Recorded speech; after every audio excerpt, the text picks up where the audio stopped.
Picture this. A 5-year-old girl places her hand directly on a burning stove. The metal sears her flesh, but she doesn't scream. She doesn't cry. She doesn't even flinch. Instead, she looks at her blistering hand with the casual curiosity of someone examining an interesting insect. This isn't a scene from a science fiction movie. This is the reality of Ashlyn Blocker's childhood, a girl born with one of humanity's rarest and most dangerous superpowers, complete immunity to pain. Pain is supposed to be our body's alarm system, the biological fire drill that keeps us alive. It's the reason you jerk your hand away from a hot surface before serious damage occurs, why you limp on an injured leg instead of walking normally, why you seek medical attention when something feels wrong. But what happens when that alarm system simply doesn't exist? What happens when a human being is born without the ability to feel pain? Today, we're diving deep into one of the most fascinating and terrifying conditions known to medical science. A genetic anomaly so rare that fewer than 100 cases have been documented worldwide, yet so profound that it's reshaping our understanding of human consciousness, survival, and the very nature of what makes us human. The awakening of potential. The story begins in the small town of Tifton, Georgia, where Ashlyn Blocker was born in 1999. From her very first days, something was different. Most newborns cry when they're hungry, uncomfortable, or in distress. Ashlyn was unnaturally calm. Her parents initially celebrated having such a good baby, but their relief quickly turned to horror when they realized the truth. At 8 months old, Ashlyn chewed off part of her tongue while teething. She showed no distress, no indication that anything was wrong. It was only when her mother noticed blood that they discovered the injury. By age 2, Ashlyn had sustained injuries that would hospitalize most children. Severe burns, deep cuts, a broken ankle that went unnoticed for days because she continued walking normally. But Ashlyn wasn't the first person to puzzle the medical world with this impossible condition. Historical records dating back to medieval times describe individuals who seemed impervious to pain. In 1932, a medical journal documented the case of Edward Gibson, a man who performed in circuses as the human pincushion, allowing audiences to pierce his body with needles and pins without any apparent discomfort. What Victorian audiences saw as entertainment, modern science recognizes as a profound neurological condition. These early cases were dismissed as hoaxes, psychological tricks, or religious phenomena. The medical establishment couldn't fathom a legitimate biological explanation for pain immunity. How could evolution produce humans who lacked such a fundamental survival mechanism? The answer would only emerge decades later, when genetic science advanced enough to peer into the molecular foundations of human sensation. Dr. Jeffrey Woods, a geneticist at Cambridge University, became obsessed with these medical mysteries in the early 2000s. He had encountered 3 Pakistani families whose children exhibited complete pain immunity, and he was determined to solve the puzzle. What he discovered would revolutionize our understanding of pain, genetics, and human potential. Evidence and first discoveries. Woods and his team embarked on the most comprehensive genetic analysis of pain immunity ever attempted. They studied the DNA of affected individuals from around the world, searching for common genetic patterns that might explain this extraordinary condition. What they found was both elegant and terrifying in its simplicity. The culprit was a gene called SCN9A, which produces a protein known as NaV1.7. This protein functions like a molecular doorway in nerve cells, specifically in the neurons responsible for detecting painful stimuli. In normal humans, when tissue is damaged, these neurons generate electrical signals that travel to the brain and register as pain. The NaV1.7 protein is crucial to this process. It's the key that opens the door for pain signals to begin their journey to consciousness. In individuals with congenital insensitivity to pain, or CIP, mutations in the SCN9A gene produce faulty NaV1.7 proteins. These defective proteins cannot properly initiate pain signals, effectively severing the communication between injured tissue and the brain. It's as if someone cut the wire between a smoke detector and the alarm. The detector might sense the fire, but the warning never reaches your conscious mind. The precision of this genetic disruption is remarkable. People with CIP retain all their other senses perfectly. They can feel touch, pressure, temperature changes, and even pleasure. Their nervous systems function normally in every aspect except one. They cannot feel pain. This surgical precision in genetic disruption fascinated researchers, who realized they were looking at nature's own experiment in selective sensory modification. Laboratory studies revealed the devastating consequences of this condition. Researchers examined tissue samples from CIP patients and found extensive damage that had accumulated over years. Without pain to signal injury, these individuals had sustained fractures, infections, and tissue damage that would have been immediately apparent and treatable in pain-sensitive people. Their bodies were archives of injury, silent testimonies to the protective value of pain. Dr. Ingo Kurth at the University Hospital of Aachen documented cases where CIP patients had walked on broken bones for weeks, developed severe infections from unnoticed cuts, and suffered extensive joint damage from repetitive injuries. The absence of pain, initially appearing as a superpower, revealed itself as a double-edged sword that cut both ways. But perhaps most intriguingly, the research uncovered variations in the condition. Some individuals with SCN9A mutations experienced reduced pain sensitivity rather than complete immunity. These cases provided a natural laboratory for studying different degrees of pain modification and their effects on human behavior and survival. At the edge of science, as genetic research explained the biological mechanisms behind congenital pain immunity, scientists began encountering cases that challenged their understanding. Not everyone with extraordinary pain tolerance had the SCN9A mutation. Some individuals seem to have developed pain resistance through entirely different pathways, suggesting that the human capacity for pain modification might be far more complex and malleable than previously imagined. Enter the world of extreme mental conditioning. Tibetan monks practicing ancient meditation techniques have demonstrated abilities that seem to defy biological limitations. During documented experiments, these practitioners have remained calm and focused while experiencing stimuli that would cause excruciating pain in ordinary individuals. Brain imaging studies reveal that their neural responses to painful stimuli are dramatically different from normal subjects, suggesting that intensive mental training can actually rewire pain processing pathways. Dr. Sarah Lazar at Massachusetts General Hospital conducted groundbreaking research on long-term meditators and discovered structural changes in their brains. Areas associated with pain processing showed reduced activity, while regions linked to emotional regulation and attention were significantly enlarged. These findings suggested that the human brain possesses a remarkable capacity for self-modification, potentially allowing individuals to develop pain immunity through pure mental discipline. Even more puzzling are cases of acquired pain immunity following traumatic brain injuries or unusual medical procedures. Some stroke patients have reported complete loss of pain sensation on one side of their body, while retaining normal pain sensitivity on the other side. These cases provide natural experiments in partial pain immunity, offering insights into how different brain regions contribute to pain perception. Professional athletes present another fascinating category. Fighters, extreme sports athletes, and endurance competitors regularly push through levels of pain that would incapacitate ordinary individuals. While their genetic pain sensitivity remains normal, they seem to have developed psychological and neurological adaptations that allow them to function despite severe discomfort.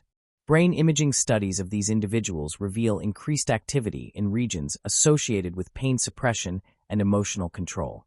The phenomenon becomes even more mysterious when examining cases of individuals who claim to control their pain through willpower alone. David Blaine, the famous endurance performer, has subjected himself to extreme physical challenges that should produce unbearable pain, yet he maintains conscious control throughout. While skeptics dismiss such cases as showmanship, physiological monitoring during these performances reveals genuine alterations in pain-related brain activity. These cases challenge the traditional view of pain as a purely biological phenomenon and suggest that consciousness itself might play a more active role in pain perception than previously understood. The boundary between genetic immunity and learned resistance becomes increasingly blurred as science explores the outer limits of human pain tolerance. Between the real and the impossible, modern neuroscience is pushing the boundaries of what we thought possible in pain modification. Researchers are developing techniques that could temporarily grant pain immunity to anyone, while others investigate whether the reverse is possible, restoring pain sensation to those born without it. Dr. Stephen McMahon at King's College London is pioneering research into targeted pain-blocking techniques. His team has developed methods to selectively disable pain pathways without affecting other sensations, essentially creating temporary CIP in healthy individuals. These techniques involve precisely engineered molecules that can block NaV1.7 proteins on command, offering the possibility of controllable pain immunity for medical procedures or extreme situations. The implications are staggering. Imagine surgeries performed without anesthesia, soldiers who could fight through injuries that would normally incapacitate them, or rescue workers who could function in conditions too painful for ordinary humans to endure. But with great power comes great responsibility, and researchers are acutely aware of the dangers inherent in pain modification. Recent advances in brain imaging technology have revealed that pain exists not just in individual neurons, but in complex networks spanning multiple brain regions. Dr. Irene Tracy at Oxford University discovered that pain perception involves a pain matrix, interconnected areas of the brain that process different aspects of painful experiences. This distributed processing suggests that complete pain immunity might require modifications to multiple brain systems simultaneously. Perhaps most remarkably, scientists are beginning to understand cases of individuals who have acquired pain immunity through unusual circumstances. Some patients undergoing experimental treatments for chronic pain have reported complete loss of pain sensation, while others have developed pain immunity following certain types of brain surgery or neurological procedures. These cases provide unprecedented insights into the plasticity of pain perception and suggest that the boundary between pain and no pain might be more fluid than previously imagined. If pain immunity can be acquired, lost, and modified throughout life, it challenges fundamental assumptions about the fixed nature of human sensory experience. Cutting-edge research is also exploring whether pain immunity might be enhanced or modified through emerging technologies. Brain-computer interfaces are being developed that could potentially modulate pain signals in real time, while genetic engineering techniques might eventually allow for precise modification of pain sensitivity in living individuals. The convergence of genetics, neuroscience, and technology is creating possibilities that were pure science fiction just decades ago. We stand at the threshold of an era where pain immunity might become a choice rather than a genetic accident, where humans could potentially modify their sensory experience as easily as adjusting the volume on a stereo. The future of human superpowers. As we peer into the future of pain research and human enhancement, we confront profound questions that extend far beyond medical science. If we can understand, replicate, and control pain immunity, what does this mean for humanity's future? The answer is both thrilling and terrifying. The medical applications are obvious and revolutionary. Complete understanding of pain mechanisms could lead to perfect pain management, the ability to eliminate suffering during medical procedures while preserving the protective warning system that keeps us safe. Chronic pain, which affects millions of people worldwide and represents one of the most significant sources of human suffering, could become a relic of the past. But the implications extend far beyond medicine. Military applications are already being explored, with researchers investigating whether pain immunity could create soldiers capable of fighting through injuries that would disable ordinary humans. The ethical implications are staggering. Is it moral to create human beings who cannot feel pain? What happens to empathy and compassion in a world where physical suffering can be eliminated at will? The cases of individuals born with CIP provide sobering warnings about the dangers of pain immunity. Ashlyn Blocker, now in her 20s, lives with constant vigilance, checking her body for injuries she cannot feel, monitoring for infections and damage that would be immediately apparent to pain-sensitive individuals. Her condition requires a level of conscious attention to bodily safety that most humans never need to develop. Research has revealed that pain immunity comes with unexpected psychological consequences. Some CIP patients report feeling disconnected from their bodies, struggling to understand physical limits and boundaries that pain normally defines. Others describe difficulty forming emotional connections, as if the absence of physical pain somehow diminishes their capacity for emotional resonance. The evolutionary implications are equally profound. Pain exists for a reason. It has been refined by millions of years of natural selection to keep organisms alive. The rarity of pain immunity in human populations suggests that evolution considers pain essential for survival. If we artificially create pain-immune humans, are we improving upon evolution or making a dangerous mistake? Recent research suggests that pain might play roles beyond simple injury detection. Some studies indicate that pain processing systems are connected to emotional regulation, social bonding, and even creativity. The complete elimination of pain might have unintended consequences that we're only beginning to understand. Yet the potential benefits cannot be ignored. As human activities extend into increasingly extreme environments, deep space exploration, deep ocean research, extreme climate conditions, pain immunity might become not just useful but necessary for human survival and expansion. The individuals born with this rare condition might represent evolutionary pioneers, early experiments in human adaptation to extreme challenges. The technology to modify pain sensitivity is advancing rapidly, but it raises fundamental questions about human identity and experience. If pain shapes our consciousness and defines many of our limitations, what happens to human nature when those boundaries are removed? Are we still human if we eliminate one of our most fundamental experiences? As we stand at this crossroads between natural human limitations and technological transcendence, the study of pain immunity offers both a roadmap and a warning. These rare individuals who live without pain are not just medical curiosities. They are windows into possible futures for our species. They show us both the promise and the peril of transcending our biological limitations. The story of human pain immunity reveals something profound about the nature of consciousness, survival, and human potential. It suggests that our limitations might be more malleable than we imagined, that the boundaries of human experience can be pushed, modified, and transcended. But it also reminds us that every superpower comes with its own kryptonite, every gift with its own curse. In the end, the question isn't whether we can eliminate pain. The science suggests we increasingly can. The question is whether we should, and what we might lose in the process. The individuals born with pain immunity aren't just living with a rare medical condition.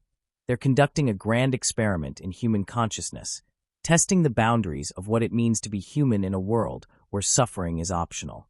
Their lives offer us a glimpse into a possible future where pain becomes a choice rather than an inevitability, where human consciousness can be modified and enhanced beyond our current understanding. Whether that future represents humanity's greatest achievement or its most dangerous gamble remains to be seen. But one thing is certain. The study of pain immunity is changing not just medicine, but our fundamental understanding of human nature and potential. As we continue to unlock the secrets of pain immunity, we move closer to answering one of the most profound questions facing our species. In a world where we can eliminate suffering, what does it truly mean to be human?